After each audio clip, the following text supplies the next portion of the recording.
আজও সেই রাতটার কথা মনে হলে শরীর কাঁপে। মধ্যরাত পেরিয়ে গেছিল।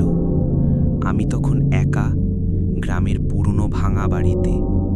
হঠাৎ শুনলাম টাপ টাপ টাপ, কারো পায়ের শব্দ। আমি ভেবেছিলাম হয়তো বাতাসে দরজাটা নড়ছে, কিন্তু না, শব্দটা ধীরে ধীরে আমার ঘরের দিকেই আসছিল।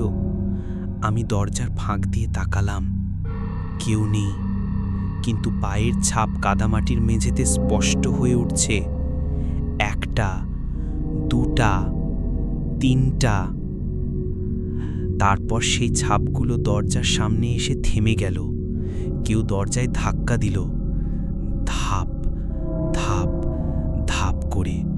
আমি চিৎকার করে দরজা খুলে দিলাম, আর হঠাৎ দেখলাম কেউ নেই, শুধু একটা আয়না পড়ে আছে আর আমার নিজের প্রতিবিম্ব, কিন্তু সেটা হাসছে।